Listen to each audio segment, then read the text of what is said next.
Ta jumelle se meurt, signe, m'ont hurlé mes parents en me forçant le poignet sur le papier, jusqu'à ce que les résultats ADN révèlent que je n'étais pas du tout de leur sang, et ma mère s'est figée. Je m'appelle Kiana.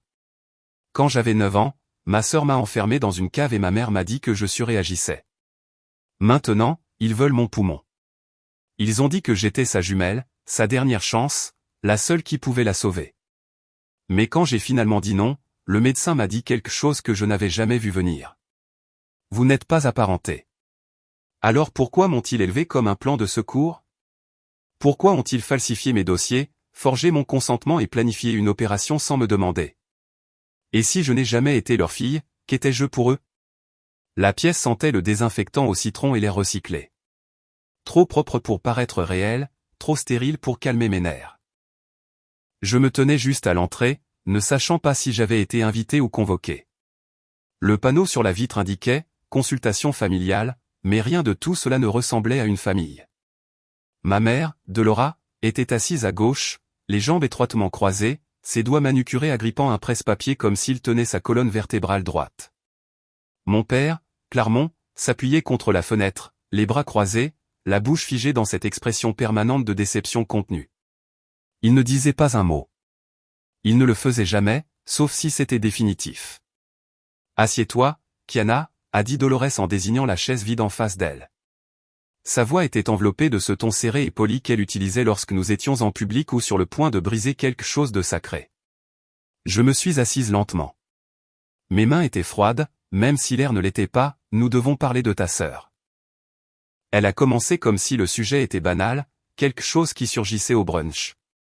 La fonction pulmonaire de Varla a encore chuté. Les médecins disent qu'elle manque de temps, mais il y a encore une chance. Tu es compatible. Elle a fait glisser le presse-papier sur la table. Je n'y ai pas touché. Nous te demandons d'envisager d'être sa donneuse. Un poumon. Ce n'est pas mortel. Tu peux vivre une vie pleine avec un seul. J'ai regardé le formulaire, le langage dactylographié, les clauses de non-responsabilité légale, les signatures déjà en place, la sienne et celle de mon père. Mon nom était le seul espace vide. Vous ne demandez pas seulement, n'est-ce pas? Dolores a soupiré brusquement. Kiana, ne rend pas cela plus difficile que nécessaire. J'ai fixé le stylo qu'elle avait posé sur la page. Il ne s'agissait pas seulement d'un poumon. Il s'agissait de ce que j'avais toujours été dans cette maison. Le recours, l'ombre, le plan B qui coinçait. Si tu ne le fais pas, a finalement dit mon père, sa voix comme du béton, les gens le sauront. Tout le monde saura quel genre de fille tu es. Delora s'est penchée en avant. Nous avons déjà parlé avec l'hôpital. Ils sont prêts quand tu le seras. Quand je le serai, ai-je répété, la gorge sèche. Vous voulez dire maintenant? Vous voulez dire que vous vous attendez à ce que je signe ça et que je passe sous le bistouri parce que Varla peut rester la princesse et que je peux être la pièce de rechange? La voix de Delora a coupé la mienne, vive et douce. Ce n'est pas juste. Nous vous avons élevé de la même manière. Nous vous avons donné la même éducation, la même maison. Non, ai-je dit, vous lui avez donné le monde et vous m'avez donné la culpabilité si je ne le soutenais pas, la mâchoire de mon père s'est crispée. Delora s'est levée. Si tu ne veux plus faire partie de cette famille, dis-le simplement. Mais ne nous fais pas passer pour des monstres parce que nous essayons de sauver la vie de ta sœur. Je me suis levé aussi. Mes jambes ne tremblaient pas. C'était nouveau. J'ai ouvert la porte et je suis sorti dans le couloir, tenant toujours le presse-papier. À l'extérieur de la salle de consultation, le hall était animé. Des infirmières poussant des chariots, des patients attendant. J'ai continué à marcher jusqu'à ce que j'atteigne le centre de l'espace ouvert et que je m'arrête. J'aurais dû partir. J'aurais dû remettre le papier à quelqu'un, le jeter dans une poubelle, sortir, mais je me suis figé. Derrière moi, j'ai entendu les talons de Dolores se rapprocher. Tu vas vraiment la laisser mourir. Sa voix portait exprès. C'est ta jumelle, a-t-elle lancé plus fort maintenant. Vous êtes nés ensemble. Vous avez tout partagé et maintenant tu ne veux même pas partager un morceau de ton corps pour la sauver.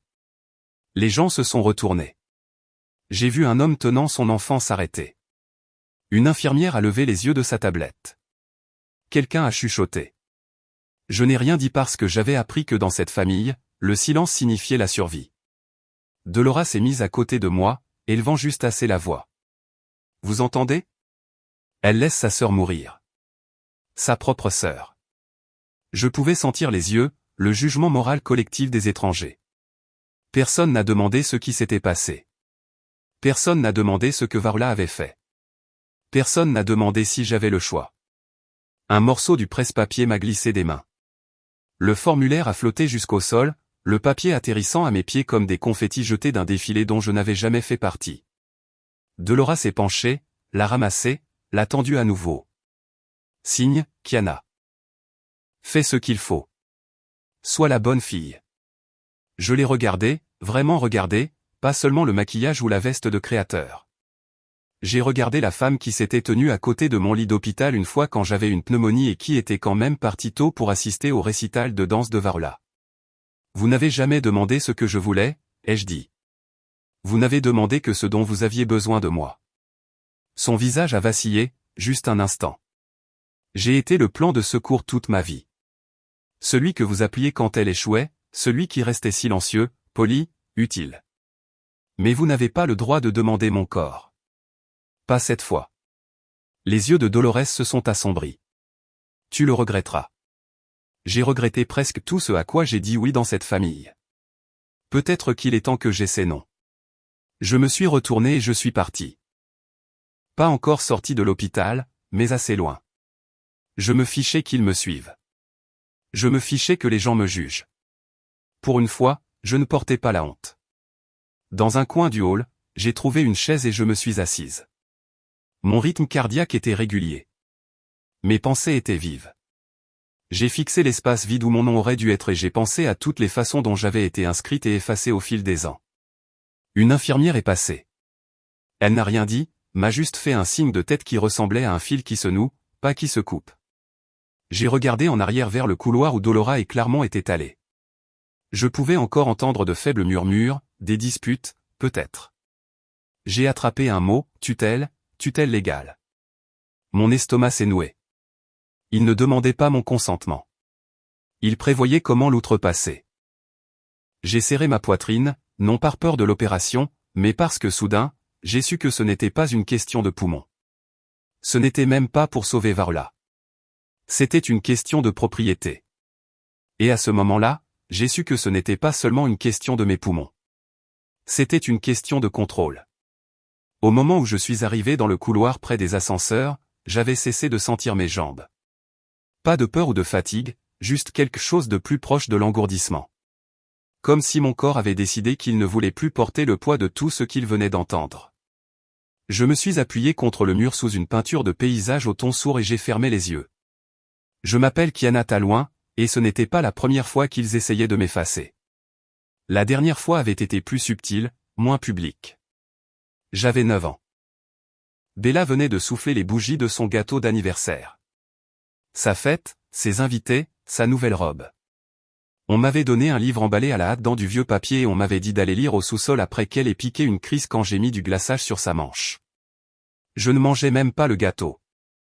Elle me l'avait étalé dessus pendant un rire qui n'atteignait pas ses yeux. Plus tard dans l'après-midi, j'ai essayé de remonter, mais la porte était fermée, verrouillée. J'ai crié. J'ai frappé jusqu'à ce que mes jointures se fendent. Les lumières étaient éteintes. Ma voix s'est brisée jusqu'à s'éteindre complètement. Quand Dolora a finalement ouvert la porte, son expression était plus agacée qu'alarmée. C'est comme ça entre frères et sœurs, Kiana. Tu es dramatique. Varla se tenait derrière elle avec ce même sourire suffisant qu'elle arborait toujours quand je pleurais. À l'époque, je pensais que j'avais peut-être fait quelque chose de mal. Trop parler, trop essayer, demander trop d'espace dans une maison qui n'avait jamais appartenu qu'à une seule fille. Ce souvenir s'est mêlé au présent alors que je me tenais dans le couloir de l'hôpital, le presse-papier toujours à la main, une ligne de signature vierge me fixant comme une accusation. Kiana. La voix de Dolora est venue de derrière, polie, stable, comme si rien ne venait de se passer dans le hall. Allons quelque part de plus calme. Je n'ai pas répondu. Elle a quand même posé une main sur mon épaule, me guidant comme un accessoire sur une scène. Je l'ai laissé faire. Nous sommes entrés dans une petite salle de consultation nichée entre deux salles de radiologie. C'était calme. Pas de machine, juste une table, 2 chaises et un notaire déjà assis à l'intérieur, feuilletant un dossier. Ferme la porte, a dit Delora à Clermont, qui nous avait suivis. Il l'a verrouillée derrière lui. J'ai entendu le clic. Je me suis retourné, le pouce accélérant légèrement. Pas de peur, mais de calcul. Ce n'est pas un piège, Kiana, a-t-elle dit en souriant, s'écartant pour que je puisse voir la table plus clairement. Nous voulons juste parler comme des adultes. Il y avait des documents déjà alignés, des formulaires pré-remplis, du jargon médical et un espace clairement étiqueté, consentement du donneur. Tu sais ce que c'est, a dit Clermont, la voix calme mais ferme. Nous en avons déjà parlé. Il est temps.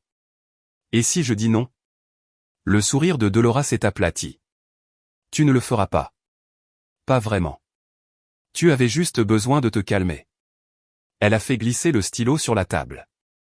C'est juste une formalité maintenant. Je ne me suis pas assise. Je n'ai pas parlé. C'est à ce moment-là que Clermont a bougé. Pas vite. Mesuré. Délibéré. Il s'est de nouveau placé devant la porte. Ne rendons pas cela plus difficile que nécessaire. Je ne signe rien, leur ai-je dit. Le visage de Dolores a tressailli. Tu ne réfléchis pas clairement. Tu es contrarié. Tu es embarrassé par ce qui s'est passé tout à l'heure. Je comprends. Non, tu ne comprends pas, ai-je dit à voix basse. Son ton s'est aiguisé. Si tu sors d'ici sans signer, nous irons à la presse. Nous dirons à tout le monde que tu as abandonné ta sœur quand elle avait le plus besoin de toi. J'ai hoché la tête lentement, reculant d'un pas, tant pis pour la famille. C'est à ce moment-là que Clermont a frappé la table de sa paume. Le son a claqué dans la pièce comme un pistolet de starter. Avant que je puisse réagir, il s'est avancé vers moi et m'a giflé. Pas avec fureur, pas avec une rage incontrôlée, mais avec précision. Delora n'a pas crié. Elle ne s'est pas précipitée pour l'arrêter. Au lieu de cela, elle s'est approchée de moi, a pris le stylo et a attrapé mon poignet. Tu dois faire ça, a-t-elle murmuré, la voix calme, comme si elle donnait des instructions pour le coucher. Tiens juste le stylo. Signe simplement. J'ai essayé de me reculer, mais Clermont était juste derrière moi. Ils m'ont encerclé, épaule contre épaule, tandis que Delora m'enfonçait le stylo dans la main et le poussait vers le papier. Ma main tremblait, mes doigts se recroquevillaient contre lui.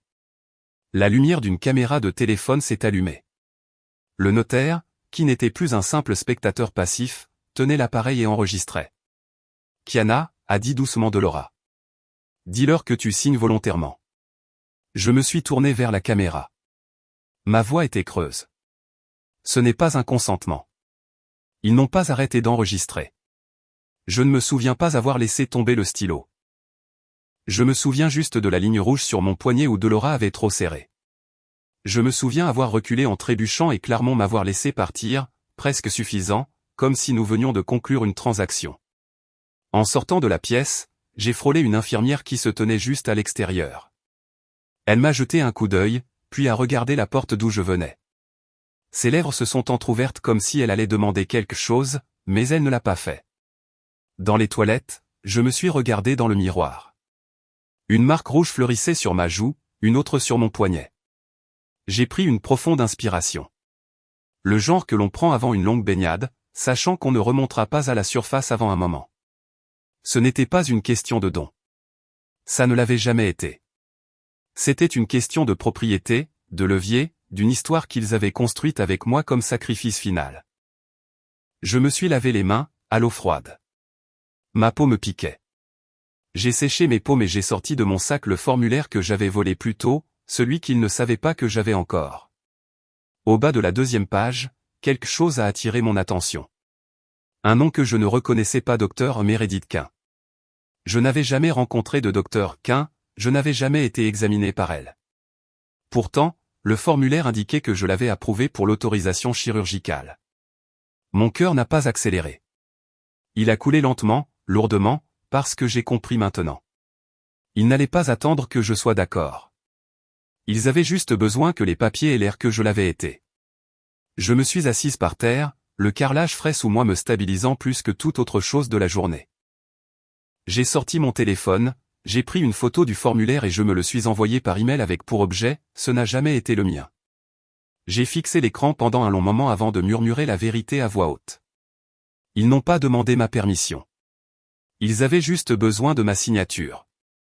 La pièce s'est brouillée sur les bords alors que je restais là, fixant toujours ce document modifié, essayant de me convaincre que ce que je venais de découvrir n'était pas aussi grave que ça en avait l'air. Mais la vive oppression dans ma poitrine a dit la vérité la première. Je n'étais pas paranoïaque. Je ne me trompais pas de souvenir. Ils avaient ajouté numériquement ma signature. J'ai plié le papier une fois, soigneusement, comme s'il pouvait brûler si je bougeais trop vite, et je l'ai glissé dans la poche latérale de mon sac à main. Mes jambes m'ont porté sans me demander où nous allions. D'une manière ou d'une autre, je me suis retrouvé à l'étage administratif, près du poste des infirmières, juste à l'extérieur du bureau du coordinateur chirurgical. Ce n'était pas une décision consciente. C'était l'instinct. Quelque part au fond de moi, je savais que je devais l'entendre de quelqu'un qui ne partageait pas mon nom de famille. Le docteur Castillet était penché sur un écran d'ordinateur lorsque j'ai frappé doucement au cadre de la porte de son bureau. Il a levé les yeux lentement, son regard parcourant mon visage avant de s'adoucir légèrement. « Kiana » a-t-il dit en se levant. « Ça va ?»« Pas vraiment » ai-je répondu, ma voix égale.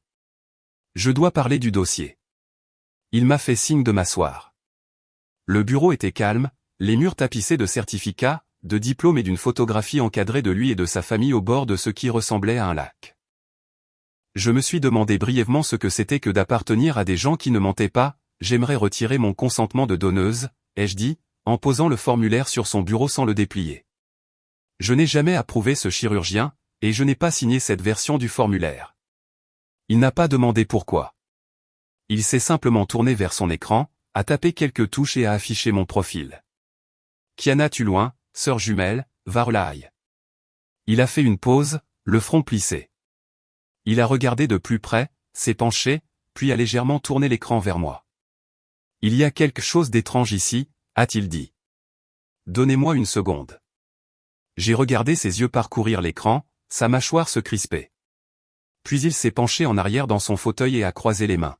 « Kiana » a-t-il dit lentement. « Vous n'êtes pas répertoriée comme parente biologique. » Je l'ai regardé fixement. « Que voulez-vous dire ? » « Je veux dire, j'ai revérifié votre génétique. Votre dossier, vos résultats de tests originaux d'il y a 6 mois indiquent clairement aucune relation biologique avec Varlaï. Vous n'êtes pas apparenté par le sang. Quelque chose en moi ne s'est pas brisé. Ça ne s'est même pas fissuré. Ça s'est juste immobilisé, comme un lac gelé en plein vent. Je vois, ai-je réussi à dire. Pas une question, pas un cri, juste un souffle. J'ai vérifié 2 fois quand j'ai vu votre nom comme donneuse, a-t-il ajouté. Mais votre mère a dit que vous étiez un ajout tardif au dossier et que vous n'aviez pas encore été testé. Elle a insisté sur le fait que vous étiez juste lente à accepter. Je l'ai regardé et j'ai souri, mais ça n'a pas atteint mes yeux. Ils ont menti. Elle a menti. Je peux signaler cela pour un examen juridique, a-t-il offert. Mais cela déclenchera le protocole. Êtes-vous sûr ? J'ai hoché la tête. Oui.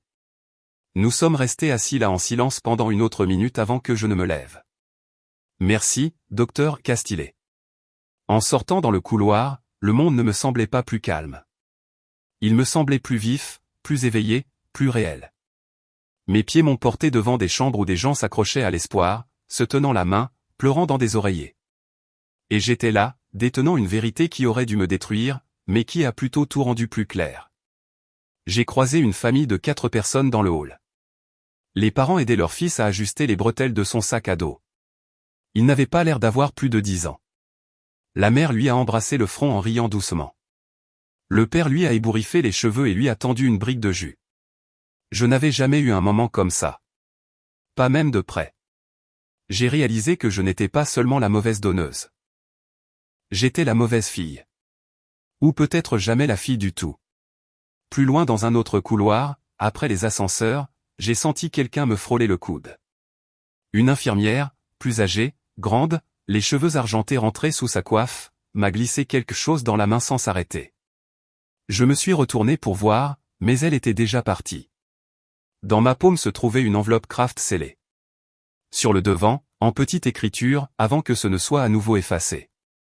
Je me suis faufilé dans un placard de rangement plus loin dans le couloir, j'ai fermé la porte et j'ai allumé la lumière. À l'intérieur de l'enveloppe se trouvaient 3 choses. Une photocopie de mon acte de naissance, un test ADN estampillé, privé, du registre national, et un document de dérogation de contact d'urgence désignant Delora comme seule tutrice, en vigueur jusqu'à mes 30 ans. Je me suis assise sur un bac de fournitures renversé, les jambes tremblantes. L'air dans la pièce semblait rare, comme s'il ne m'appartenait pas non plus. Les résultats ADN correspondaient à ceux que le docteur Castillet venait de mentionner. 0 lien génétique avec quiconque de la famille Aïe. Pas même un marqueur partagé à 2%. Mes yeux ont parcouru les numéros d'identification médicale, les eurodatages, les sceaux d'authentification, tous valides. Mon acte de naissance ne mentionnait ni Delora ni Clermont. 2 noms inconnus me fixaient depuis les lignes mère et père. La date de naissance était la même, mais l'hôpital indiqué était différent. Un hôpital de comté, pas celui privé où j'avais toujours cru être né. Le document de dérogation a été le coup de grâce final. Delora l'avait signé il y a des années, s'octroyant la pleine autorité légale sur toute décision médicale en cas d'urgence, d'incapacité de consentement ou de procédure critique. Il n'y avait pas de date d'expiration. Ils n'avaient pas seulement prévu d'outrepasser mon nom. Ils avaient structuré toute mon existence pour effacer la possibilité de celui-ci. Le stylo m'a glissé des mains.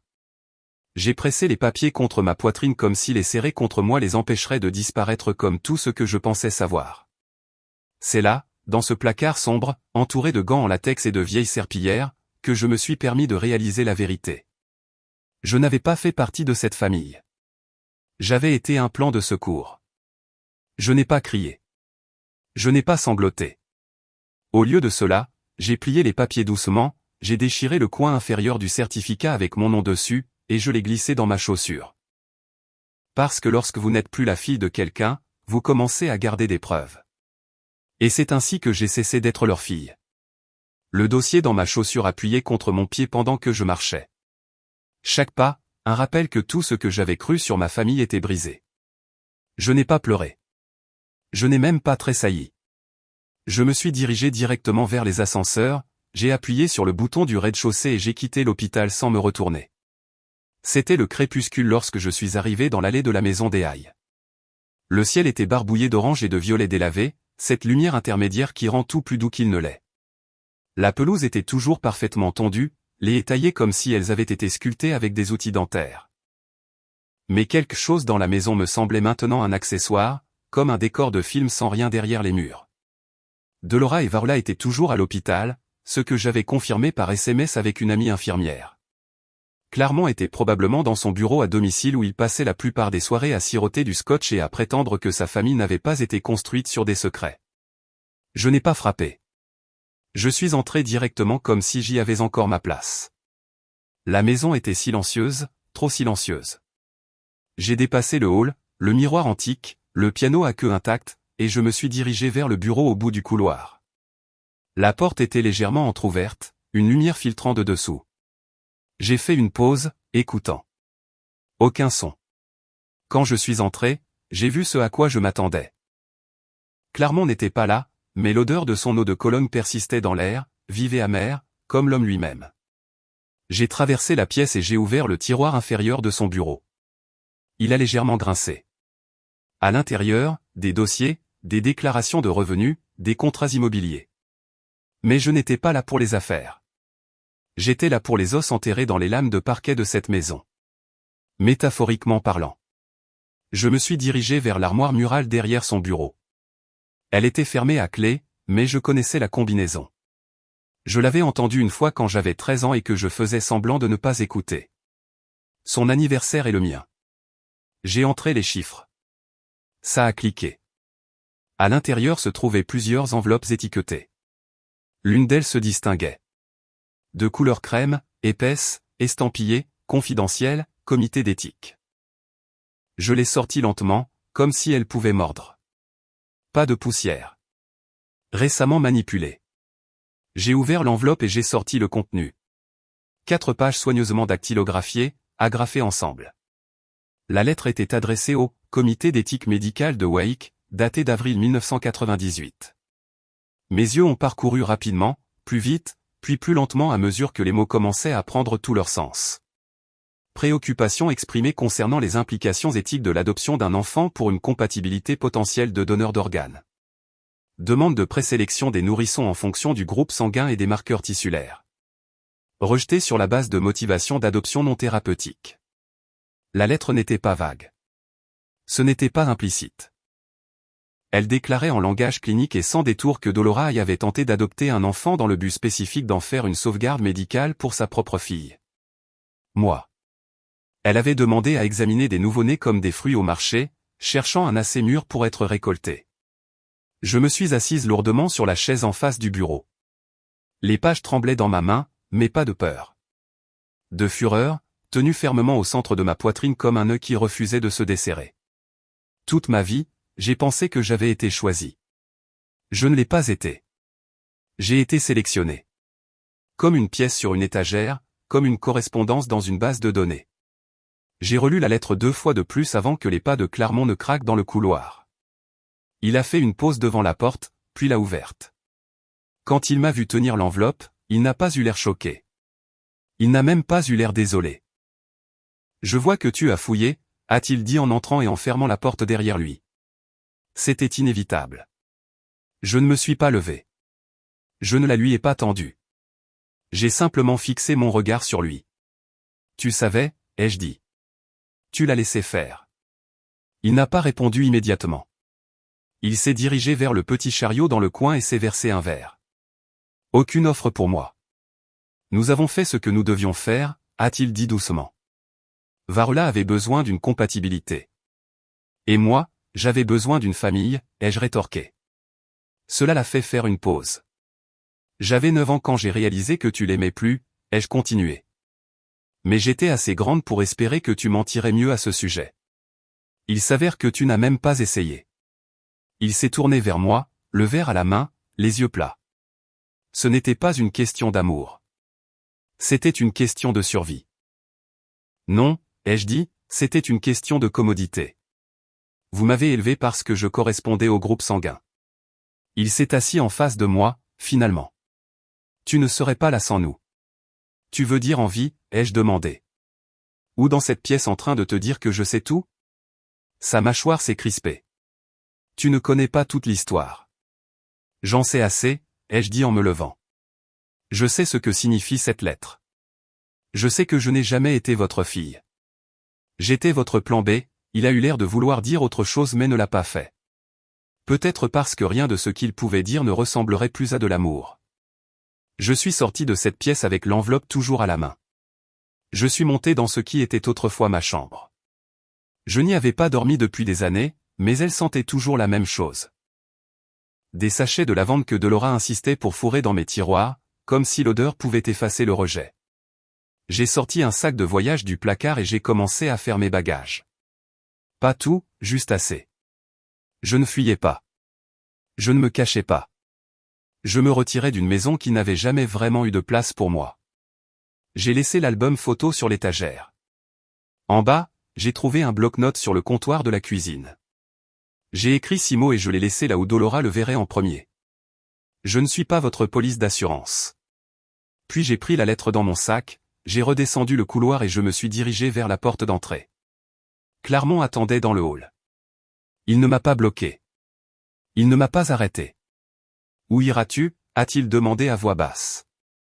Je l'ai regardé, non pas avec haine, mais avec finalité. Vous avez élevé une donneuse, ai-je dit. Pas une fille. Et je suis parti. Je n'ai pas cessé de marcher jusqu'à ma voiture. Même là, je n'ai pas démarré.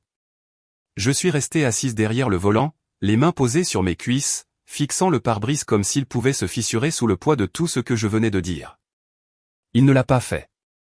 Le monde extérieur est resté parfaitement intact, ce qui, d'une manière ou d'une autre, a rendu la fracture intérieure encore plus profonde. Je suis retourné à l'hôpital juste après le lever du soleil, non pas parce que je le devais, mais parce que je devais la regarder dans les yeux. Varela, le centre de l'univers qui m'avait expulsé. Il était assez tôt pour que le parking soit presque vide, encore humide d'une pluie nocturne. L'air avait cette odeur propre et temporaire qu'il a toujours après une tempête, comme si la Terre essayait d'appuyer sur le bouton de réinitialisation. Mais je n'étais pas là pour recommencer à zéro. J'étais là pour finir quelque chose. À l'étage, les infirmières du bureau m'ont reconnu. Elles n'ont pas posé de questions. Je n'ai rien offert. L'une d'elles a désigné la chambre 615 avec un regard à la fois sympathique et prudent. J'ai hoché la tête et j'ai marché. La chambre de Varla était au coin, une suite privée avec vue. Bien sûr, elle l'était. J'ai frappé une fois avant d'entrer, non par politesse, mais pour m'assurer qu'elle me voit arriver. Elle était assise dans son lit, entourée d'oreillers, une couverture douce sur ses jambes, et pas un seul fil ou machine en vue. Ses cheveux étaient coiffés, un maquillage léger, comme si elle attendait une équipe de tournage, pas qu'elle se remettait d'une insuffisance d'organes. Quand elle m'a vu, sa bouche s'est retroussée, non pas en un sourire, mais en quelque chose de plus petit, une lueur d'amusement. Alors, a-t-elle dit en lissant le bord de sa couverture. Tu as enfin décidé de jouer ton rôle. Je ne me suis pas assise. Je ne me suis pas approchée. Je ne suis pas là pour donner quoi que ce soit, ai-je dit. Commençons par là. Elle a haussé un sourcil. Tu as toujours été si dramatique. Je le pensais aussi, lui ai-je dit. Il s'avère que je ne faisais que réagir au fait d'être invisible. Elle a penché la tête. Tu n'es pas invisible. Tu es juste en arrière-plan. J'ai laissé passer l'insulte comme le vent à travers un écran. Je sais tout, Varla. Les dossiers, l'adoption, les documents de dérogation. J'ai même vu la lettre du comité d'éthique. Elle n'a pas scié. Et tu as été élevé pour ça, a-t-elle dit. D'un ton neutre. Nous l'avons tous été. Tu ne le savais juste pas, non, ai-je répondu, la voix stable. J'ai été élevé pour croire que j'avais une famille. Il s'avère que j'étais juste un plan de secours. Elle a haussé les épaules. C'est toujours mieux que rien. Pas vraiment, ai-je dit. Parce que maintenant, je sais. Et savoir signifie que j'ai le choix. Elle a regardé par la fenêtre. Tu penses que ça change quelque chose? Ils me protégeront toujours. Ils inventeront une histoire comme toujours. Et tu seras toujours celle qui a le problème. Peut-être, ai-je admis, mais je préfère être le problème que la marionnette. Elle n'a rien dit. Et ce silence, pour une fois, ne lui appartenait pas. Je me suis retourné pour partir, mais je me suis arrêté à la porte. Tu ne peux plus posséder mes choix. Je ne suis pas une pièce de rechange. Je ne suis pas une location, et je ne suis certainement pas ta solution. De retour dans le couloir, j'ai vérifié mon téléphone. Une notification clignotait en haut de l'écran. Un email du service juridique de l'hôpital. Je l'ai ouvert sans réfléchir. En pièce jointe se trouvait un document intitulé « Amendement de la fiducie familiale ». Il avait été envoyé par erreur à mon dossier de patient au lieu de celui de Varla. Je l'ai ouvert. Il était daté de 6 semaines. Le document décrivait le plan successoral. Les actifs de Clermont et Dolores, les propriétés, les dotations caritatives. Chaque ligne portait le nom de Varla. Seule héritière. Aucune mention de moi, pas même comme remplaçante. Je n'étais même pas répertorié comme bénéficiaire potentiel en cas d'urgence. Sur le papier, j'étais une étrangère. J'ai fixé l'écran pendant un long moment. Je n'étais pas choqué. Pas vraiment. Mais le voir par écrit, cette gomme délibérée, était une sorte de trahison qui ne piquait pas. Elle brûlait. J'ai transféré l'email sur mon compte personnel, je l'ai archivé et je l'ai supprimé de l'application de l'hôpital. Personne ne pourrait dire que je l'avais imaginé. Personne ne pourrait me qualifier d'émotive. J'avais maintenant des documents. Je me suis dirigé vers la réception, j'ai rendu mon badge de visiteur et j'ai demandé à l'infirmière de service de me retirer de la liste des contacts d'urgence. Elle a cligné des yeux. Vous êtes sûr? Oui, ai-je dit. S'il lui arrive quelque chose, je ne suis pas la personne à appeler. Elle a hoché la tête et a apporté les modifications dans le système. Je suis sorti dans le hall. L'espace semblait plus grand maintenant, pas plus vide, juste plus libre, comme si j'avais enfin cessé de traîner des chaînes derrière moi. Au fond du hall, une infirmière installait un podium près de la salle de presse. Une équipe de tournage apportait des lumières. Une bannière se déroulait au-dessus de l'entrée. La force de la famille, une histoire d'espoir. Je n'ai pas ri. Je n'ai même pas levé les yeux au ciel. J'ai juste regardé. Delora parlerait, sans aucun doute. Clarmont se tiendrait à ses côtés, stoïque comme toujours, et le visage de Varela serait retransmis par vidéo, souriant faiblement, recevant des éloges qu'elle n'avait pas mérités. Il parlerait de résilience, de sacrifice, de la façon dont une famille est restée unie à travers tout cela. Il raconterait l'histoire comme il l'avait toujours fait, poli, préparé, répété. Mais pas cette fois. Je n'allais pas être l'arrière-plan silencieux. Je n'allais pas être le chapitre non raconté. Ce n'était plus la maison de ma famille. C'était leur scène. Je me suis reculé du bord de la salle de presse juste au moment où les lumières s'atténuaient pour un essai. Derrière la vitre, je pouvais voir Dolores lisser sa blouse et pratiquer ses poses devant la caméra tandis qu'un assistant de relations publiques arrangeait la chute de ses cheveux. Si vous ne connaissiez pas le contexte, vous pourriez penser que c'était un événement de presse sur la philanthropie ou la recherche sur le cancer ou un effort communautaire positif. Mais je savais ce que c'était. Un mensonge bien chorégraphié. Je me suis détourné et je me suis dirigé directement vers l'aile administrative de l'hôpital. Mes baskets faisaient peu de bruit sur les sols polis, mais chaque pas résonnait fort dans ma poitrine. Je n'avais aucun plan au-delà d'un besoin clair, confirmer la vérité formellement au sein de leur système, pas du mien. J'ai atteint le bureau d'éthique et j'ai sonné à la réception. La réceptionniste a levé les yeux de son ordinateur. « Puis-je vous aider ?»« Oui, ai-je dit. J'ai déposé une plainte la semaine dernière concernant la falsification de consentement pour un don d'organes. Je dois connaître le statut. » Elle a tapé quelque chose, ses yeux parcourant l'écran. Puis elle a fait une pause. « Je ne vois rien à votre nom. » J'ai sorti mon téléphone et j'ai accédé à mes emails.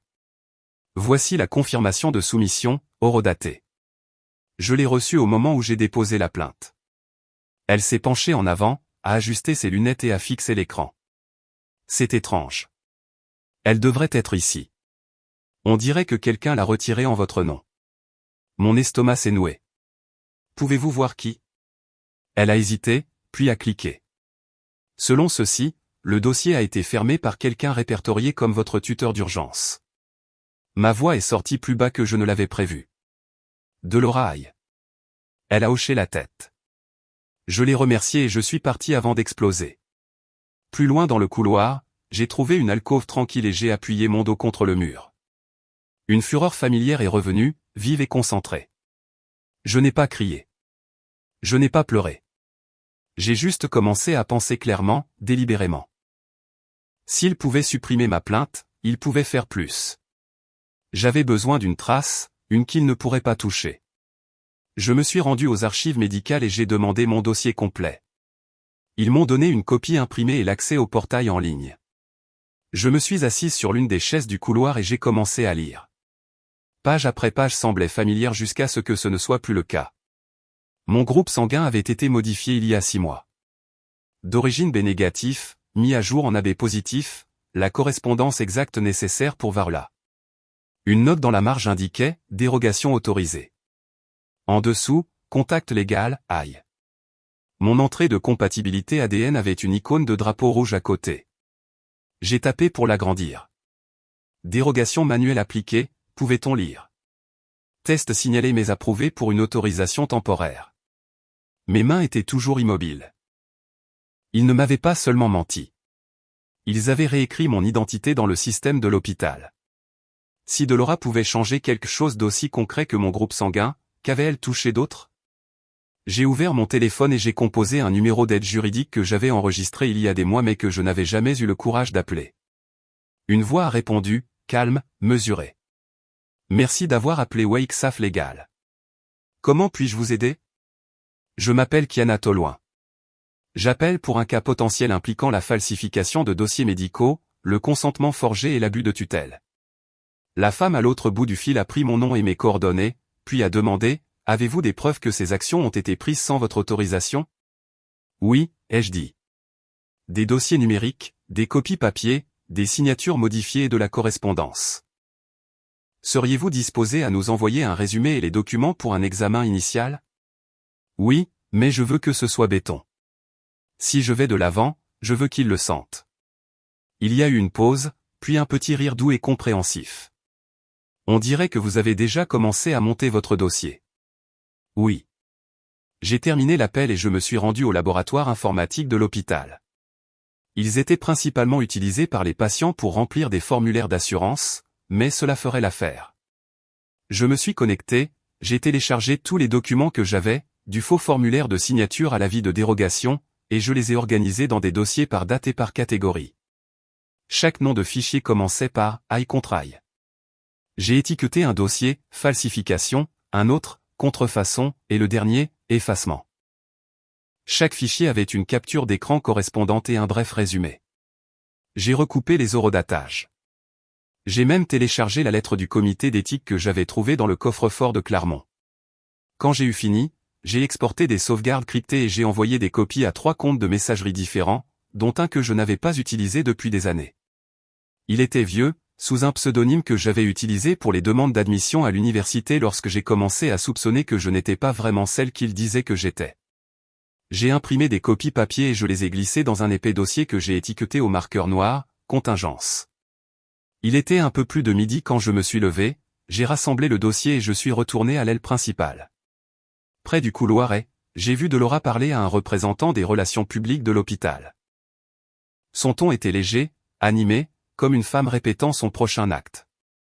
Elle a fait un geste vers la salle de presse. Je suis passé lentement devant eux. Elle m'a aperçu en plein milieu d'une phrase et s'est arrêtée. « Kiana, as-tu pensé à nous rejoindre pour la déclaration plus tard ?» Cela signifierait beaucoup. J'ai rencontré son regard. « Non, ai-je dit simplement, mais j'ai pensé à jusqu'où vous iriez pour garder le scénario propre. » Elle a cligné des yeux, la confusion flottant sur son visage. Mais je n'ai pas attendu sa réponse. Je me suis retourné et j'ai continué à marcher, le dossier sous mon bras, lourd mais honnête. S'ils voulaient la guerre, je leur en donnerais une avec une trace écrite. Le dossier était encore chaud quand je l'ai remis. J'ai regardé la réceptionniste jeter un coup d'œil aux lettres en gras sur la couverture, « I contraille ». Elle n'a pas posé de questions, a juste hoché la tête une fois et l'a glissé dans le bac de courrier juridique sortant derrière son bureau. Cet acte seul a semblé plus fort que n'importe quelle dispute que j'avais jamais eue avec Delora. Ce n'était plus un combat. C'était un dossier. Je suis sorti dans la lumière grise du petit matin.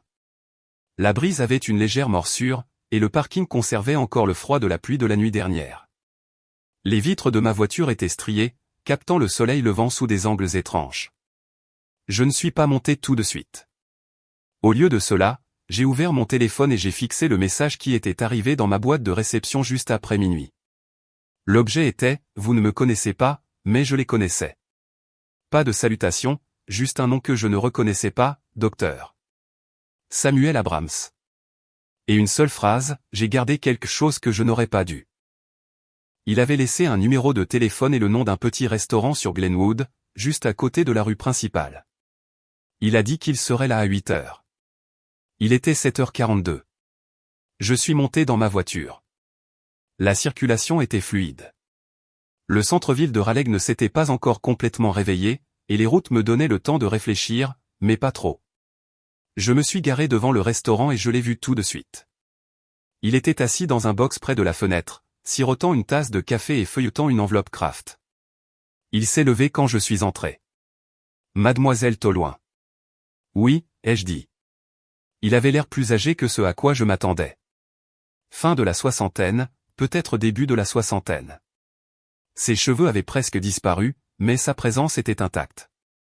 Stable. Il m'a fait signe de m'asseoir dans le box en face de lui. Je travaillais à Wake en 98, a-t-il dit une fois que nous nous sommes assis. Pas longtemps après ça, mais assez longtemps. Il a tapoté l'enveloppe. Je n'ai rien dit à l'époque. Je le regrette maintenant. Il a sorti une lettre pliée, du papier vieilli, du texte dactylographié, des plis profonds comme une lettre lue et relue et cachée pendant des décennies. J'ai été approché par Delora et son mari. Ils voulaient adopter un enfant. Au début, c'était simple. Puis elle a demandé si l'enfant pouvait être testé pour son groupe sanguin avant le placement. Elle a dit que c'était important pour l'harmonie familiale future. Il m'a regardé droit dans les yeux. Mais ce n'est pas ce qu'elle voulait dire. Je n'ai rien dit. Elle voulait un enfant qui pourrait être un donneur compatible pour sa fille. Pas un frère ou une sœur, une solution. Quand j'ai refusé de signer l'adoption, elle s'est tue, a souri, a dit qu'elle trouverait quelqu'un d'autre. Et elle l'a fait. Il a poussé la lettre vers moi. C'était son refus écrit, daté d'avril 1998. En pièce jointe se trouvait une copie de la demande originale de Delora où elle demandait les profils médicaux des nourrissons avant le placement. Elle n'aurait jamais dû être autorisée à vous adopter, a-t-il dit. Et j'aurais dû parler plus tôt. J'ai pris les papiers et je les ai placés soigneusement dans mon sac. Merci de les avoir gardés. Je ne les ai pas gardés par courage, a-t-il dit. Je les ai gardés parce que je ne pouvais pas vivre en les détruisant. J'ai quitté le restaurant sans finir mon café. Je n'avais pas besoin de caféine. J'avais de la clarté. De retour à l'hôpital, j'ai envoyé par email tous les documents que j'avais rassemblés à une avocate nommée Aubressé. Elle m'avait été recommandée par le groupe de défense que j'avais appelé hier. J'ai joint un résumé des événements, ajouté des liens vers les dossiers médicaux modifiés, la plainte retirée, les documents successoraux, et maintenant la lettre du docteur Abrams. À midi, elle avait répondu « Nous déposons une plainte auprès du comité d'éthique de l'hôpital, de l'ordre des médecins de l'État et, si nécessaire, une action civile. » J'ai répondu par 2 mots « Faites-le ». Pourtant, je ne me sentais pas fini. Pas encore. J'ai ouvert un compte de messagerie jetable et j'ai contacté une journaliste d'investigation locale que je suivais discrètement en ligne. Elle était connue pour son travail sur la fraude médicale et l'utilisation abusive des organisations à but non lucratif. L'objet de mon message était simple, vous devez voir ça. Dans le corps, j'ai écrit, cette histoire a été fabriquée. Vous êtes sur le point d'entendre une version qui omet tout ce qui compte. Je fournis ce qu'ils ne fourniront pas, j'ai joint tous les fichiers. À la fin, j'ai ajouté, le mémo vocal est de moi. J'espère que vous l'écouterez. Puis j'ai téléchargé un enregistrement audio que j'avais fait ce matin-là. Juste 5 minutes. Ma voix stable, racontant l'histoire de mon côté, pas du leur. Je l'ai intitulé « Ils ont menti ». Après avoir cliqué sur envoyer, j'ai fermé mon ordinateur portable et j'ai pris une profonde inspiration. Plus tard dans la journée, je suis retourné à l'hôpital par l'entrée ouest. Personne ne m'a remarqué au début, mais lorsque j'ai atteint l'aile des relations publiques, une scène familière m'a accueilli. Delora assise à une table de conférence, un responsable des communications de l'hôpital à sa gauche, un autre membre du personnel vérifiant les niveaux audio. Des caméras étaient déjà en cours de positionnement. Elle portait du bleu marine, sa couleur fétiche pour le sérieux mais gracieux. Je suis entré et j'ai posé une enveloppe scellée au centre de la table. Delora a levé les yeux, surprise. « Vous voudrez peut-être lire ça avant de passer en direct, ai-je dit. Elle a hésité. « Qu'est-ce que c'est ? » La réalité, ai-je répondu. Quelque chose que votre scénario a oublié. Le responsable des relations publiques a jeté un coup d'œil à Delora. Devons-nous retarder ? Elle a secoué la tête lentement, puis a forcé un sourire. Nous procéderons comme prévu. Je me suis retourné et je suis sorti, non pas parce que j'avais fini, mais parce que je savais que le compte à rebours avait été lancé. Il pensait que je chuchoterais, mais j'étais sur le point de passer en direct. Au moment où je suis entré dans la salle de presse, le froid ne venait pas de la climatisation. Il venait de la performance déjà en cours. Delora se tenait à l'avant dans son blazer impeccable, bleu marine comme toujours, les mains délicatement jointes sur le podium. Les lumières étaient déjà en place, douces et indulgentes, et Clermont se tenait à sa droite avec une solennité étudiée que je prenais autrefois pour de la force. Un grand écran à côté d'eux affichait un flux vidéo en direct du lit d'hôpital de Bella. Elle était redressée avec une posture parfaite, son visage soigneusement maquillé pour suggérer la résilience face à la souffrance. Un léger sourire serein flottait sur ses lèvres, comme si elle était la vedette d'un documentaire sur le dépassement de soi, et non la figure centrale d'un mensonge qui m'avait coûté mon identité. Delora commença à parler. « Aujourd'hui, nous célébrons le courage de notre fille, Varela, dit-elle, sa voix tremblant aux bons endroits. Nous remercions le donneur anonyme dont l'altruisme a redonné espoir à notre famille. » Anonyme. Je n'ai pas tressailli. Je n'ai pas tremblé. J'ai simplement avancé, chaque pas délibéré, le poids du dossier dans ma main me stabilisant comme la seule chose réelle dans la pièce. Quelqu'un m'a remarqué. Une caméra a balayé. Un murmure a parcouru la petite assemblée. Delora m'a vu aussi. Sa voix a dérapé un instant, mais elle s'est reprise. Notre famille a traversé des épreuves, a-t-elle poursuivi. Mais ensemble, nous avons trouvé la force. J'ai atteint le bord de la scène et je n'ai pas demandé la permission. J'ai pris le podium. Elle s'est reculée. Clermont s'est légèrement avancé mais ne m'a pas arrêté. Pas ici. Pas maintenant. J'ai ouvert mon dossier. Je m'appelle Kiana Tollouin, ai-je dit. Vous n'avez pas entendu ce nom pendant cette présentation parce qu'il n'était pas censé y figurer. Mais j'étais censé être la donneuse qu'ils viennent de remercier. Sauf que je n'ai rien donné et on ne m'a rien demandé. J'ai été utilisé. La salle s'est immobilisée. J'ai sorti le premier document et je l'ai brandi. Ceci est un rapport ADN du registre national. Il prouve que je ne suis pas biologiquement apparenté à Varlaï. Pas même de loin. Ce n'était pas une compatibilité miraculeuse. C'était une fraude médicale. Des halètements. Certains se sont tournés vers Clermont. D'autres chuchotaient derrière leurs mains. Ceci, ai-je dit, en brandissant une deuxième feuille, est une copie du formulaire de consentement falsifié soumis en mon nom. Ma signature a été ajoutée numériquement. Je ne l'ai jamais vu avant qu'il ne soit traité. Delora s'avança. Kiana, ce n'est pas l'endroit. Non, ai-je dit calmement. C'est exactement l'endroit. J'ai fait glisser une clé USB sur le podium. Elle contient des documents de sauvegarde, des vidéos, des emails, des journaux système. Même la lettre originale du docteur Samuel Abrams, datée de 1998, qui a refusé d'approuver mon adoption pour des raisons éthiques. Parce que cette adoption ne visait pas à construire une famille, mais à trouver un donneur compatible. J'ai regardé droit dans les yeux de l'assistance. J'ai été adopté pour sauver quelqu'un, non pas pour être aimé, mais pour être utile. Delora a vacillé. Sa main s'est agrippée aux côtés du podium. Clermont s'est approché d'elle, mais elle l'a repoussé. Son visage a pâli. Une infirmière s'est avancée pour la soutenir. Le microphone a grésillé alors que son corps s'affaissait vers l'avant, et en quelques secondes, elle a été doucement abaissée au sol. L'écran montrant le flux en direct de Varla s'est éteint. Pas de son, pas d'applaudissements, pas de protestation, juste le silence. Dans cet espace, je n'ai pas exulté. Je n'ai pas célébré.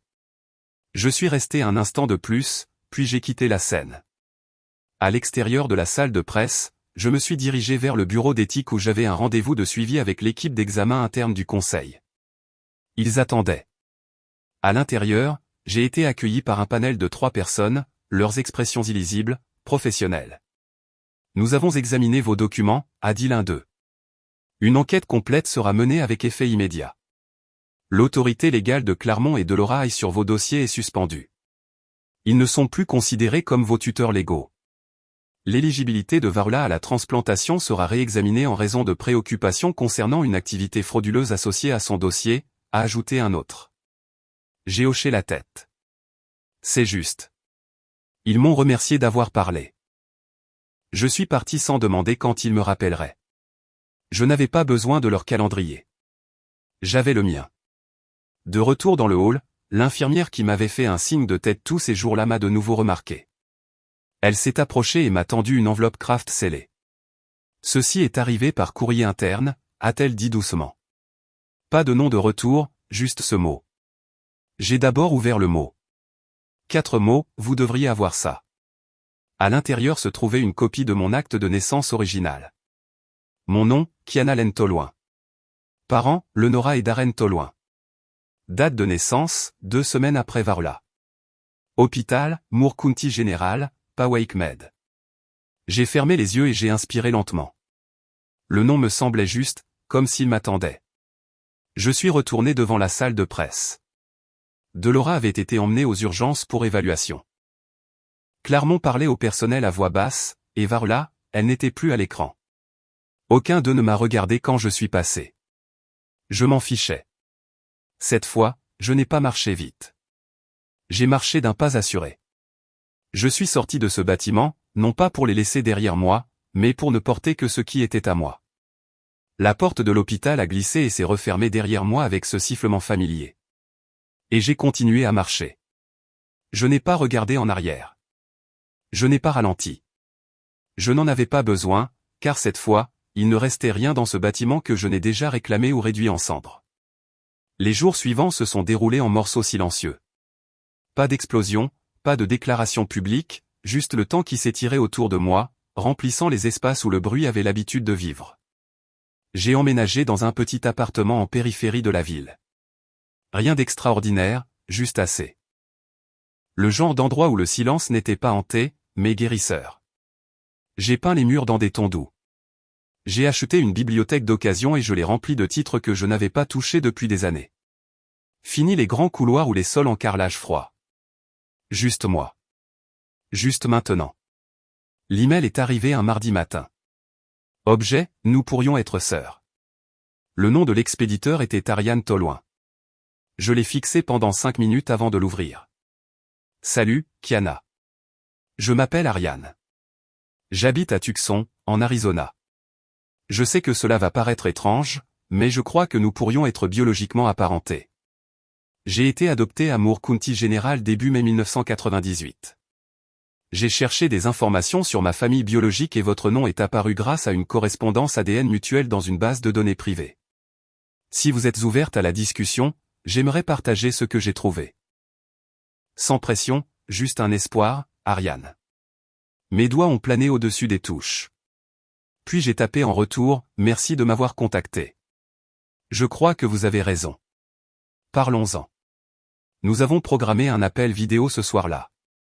Elle avait mes yeux, d'une couleur différente mais de la même forme, la même fossette qui n'apparaissait que d'un côté quand elle riait. Il n'y avait aucune gêne, aucun besoin de forcer quoi que ce soit. Nous avons parlé pendant plus d'1 heure, non seulement de lignée ou de dossier, mais de musique, de souvenirs d'enfance et de ce que signifie construire une vie à partir des morceaux qu'on vous donne. À la fin de l'appel, nous avons toutes les deux accepté de nous soumettre à un test ADN complet. Les résultats sont revenus en moins de 48 heures. Correspondance fraternelle complète. J'avais une sœur, une vraie. Ce week-end-là, je me suis assise dans un parc tranquille de North Raleigh, attendant. Elle était arrivée tard la nuit précédente, et maintenant, alors que je l'apercevais marchant sur l'herbe, un lent sourire s'est étiré sur mon visage. Elle a fait un signe de la main avant de s'asseoir à côté de moi sur le banc. « Tu ressembles à maman », a-t-elle dit. Je n'ai pas répondu tout de suite. Au lieu de cela, j'ai sorti un morceau de tissu plié de mon sac. Une couverture de bébé délavée, jaune pâle, brodée de minuscules initiales, KLT. Elle a gardé ça, a dit doucement Ariane. Elle a dit qu'elle n'avait jamais cessé de chercher. Le Nora est arrivé 5 minutes plus tard. Elle n'était pas ce que j'imaginais. Elle n'était ni rayonnante ni brisée, ni l'image de toutes les retrouvailles parfaites de films. Elle était juste là, solide, réelle. Sa voix tremblait alors qu'elle s'asseyait. Je ne t'ai pas abandonné. Ils t'ont prise. J'ai essayé. Je jure que j'ai essayé. Mais ils ont menacé de me signaler comme inapte si je ne coopérais pas. J'avais 19 ans. J'étais seul. Mais je n'ai jamais cessé de chercher. Je l'ai cru. Je n'ai pas pleuré. Je n'ai pas cherché à la serrer dans mes bras, mais je l'ai cru. Elle m'a tendu une photo. Moi, nouveau-né. Ses bras enroulés autour de moi dans une blouse d'hôpital. Ses yeux sur cette image n'étaient pas écarquillés de peur. Ils étaient fixés avec un amour féroce et désespéré. Cette nuit-là, j'ai dormi 10 heures d'affilée. Une semaine plus tard, je suis retourné à l'hôpital, non pas pour une confrontation, non pas pour des papiers, mais pour tourner la page. Varla sortait. J'ai attendu près des ascenseurs, et quand elle est apparue, poussée en fauteuil roulant par une infirmière, elle m'a immédiatement repéré. « Tu es venu te réjouir » a-t-elle demandé, la voix aussi tranchante que jamais. « Non » ai-je dit. « Je suis venu demander pourquoi. » « Pourquoi ne leur as-tu jamais dit d'arrêter » Elle m'a regardé avec le même amusement détaché qu'elle avait toujours eu. « Parce que ça a marché. » J'ai hoché la tête lentement. « Et c'est pourquoi ça se termine avec moi. » Elle n'a pas répondu. Elle n'en avait pas besoin. Je me suis retourné et je suis parti. Plus tard ce mois-là, j'ai demandé un changement de nom légal, revenant à Tolloin. Non pas parce que j'avais besoin de tout effacer, mais parce que je choisissais enfin quelque chose pour moi-même.